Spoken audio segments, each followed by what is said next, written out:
tu es là? Alors, je suis là avec des camarades, beaucoup de camarades, et avec tous les gilets jaunes. Comme on voit là, on est en train de commencer à occuper les Champs-Élysées pour cet acte 18. On est là parce que le mouvement populaire continue, le mouvement populaire des gilets jaunes continue à prendre de l'ampleur. Il n'est absolument pas en essoufflement. D'autant plus que son caractère de classe s'affine. Il y a eu un dossier de l'agence Odoxa qui est sorti récemment, qui a fait une moyenne sur un certain nombre de Français pour prouver que désormais une majorité de Français ne soutenait plus le mouvement des Gilets jaunes.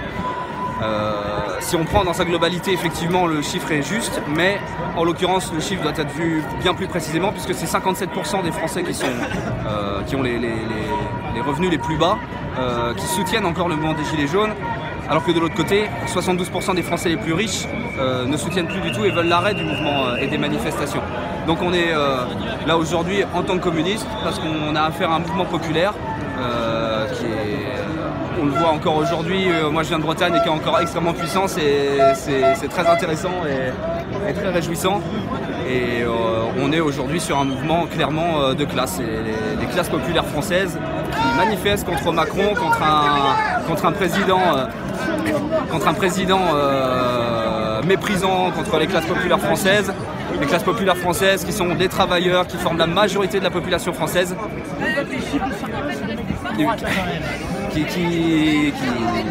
Ces travailleurs français en gilets jaunes qui forment la majeure partie du peuple français, ils sont là mobilisés aujourd'hui parce qu'ils n'en peuvent plus, parce qu'on n'en peut plus, parce que nous aussi on est des travailleurs, des chômeurs, des étudiants travailleurs, des travailleurs au chômage, travailleurs salariés, travailleurs retraités.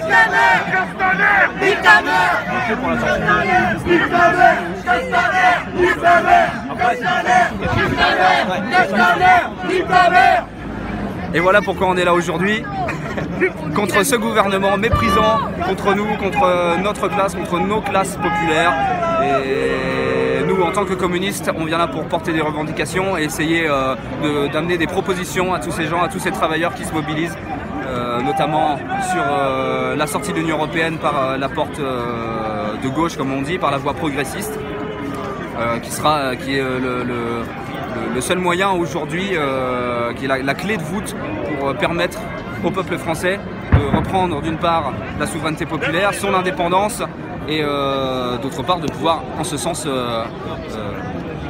travailler à ses propres revendications sociales, puisque les gens ici veulent de meilleurs salaires, veulent de meilleures retraites, veulent un pouvoir d'achat donc voilà, bien plus haut et la fin du mépris de classe de la bourgeoisie au gouvernement aujourd'hui et de la bourgeoisie européiste. Est-ce que tu penses, comme Jérôme Rodriguez, qu'il faut faire un vote anti-Macron aux européennes? Ouais, donc on entend effectivement des revendications. Certains gilets jaunes expliquaient qu'il faut un vote anti-Macron, il faut voter tout sauf Macron.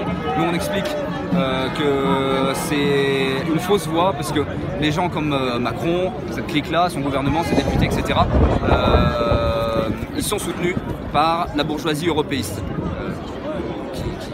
Forme l'Union européenne, qui dirige l'Union européenne d'une main de fer, l'Union européenne qui n'est faite que pour les intérêts de la bourgeoisie capitaliste, qui n'est faite que pour détruire très clairement les nations européennes, les peuples et les soumettre à l'ordre euro-capitaliste.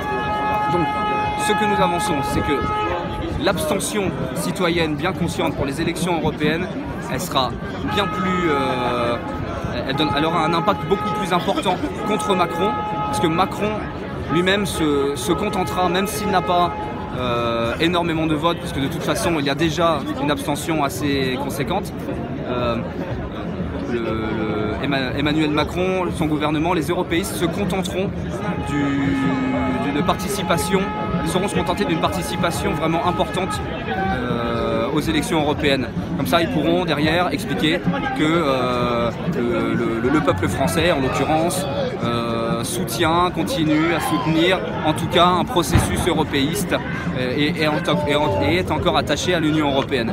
Et c'est là justement, nous ce que nous disons, c'est que l'Union européenne, elle ne nous mène à rien, elle ne nous mène qu'au mur, elle mène à la destruction de la France, à la destruction de l'Allemagne, de l'Italie, des derniers pays qui ont été intégrés. Donc voilà pourquoi nous appelons d'une part donc au Frexit progressiste, mais en ce sens dans la pratique pour les prochaines élections européennes, à l'abstention citoyenne bien consciente, pour délégitimer une bonne fois pour toutes et massivement et consciemment l'Union européenne qui est portée par Macron, qui est portée par tout un tas d'autres candidats, Macron, Marine Le Pen, le mouvement Les Républicains. Nous pensons qu'il faut délégitimer une bonne fois pour toutes cette Union européenne de malheur, son euro, son bras armé qui est l'OTAN. Si l'on veut réussir, si le mouvement des Gilets jaunes, si le mouvement populaire en France et dans le reste de l'Europe veut réussir à porter ses revendications sociales pour le progrès social, pour la dignité, pour la fin du mépris de classe, il faut sortir l'Union européenne. Il faut la délégitimer une bonne fois pour toutes. Il faut que, peut-être dans les prochains actes, dans les prochaines manifestations, que tout le monde prenne bien conscience, que tout le mouvement populaire français, toutes les classes populaires françaises prennent bien conscience de ça et qu'on entende peut-être bientôt sur les Champs-Élysées des mots d'ordre concentrés effectivement tous ensemble pour le Frexit, pour la sortie de l'Union européenne et peut-être d'ici là délégitimer l'Union européenne, Macron, et peut-être même réussir à en finir avec Macron avant la fin de son mandat. Voilà.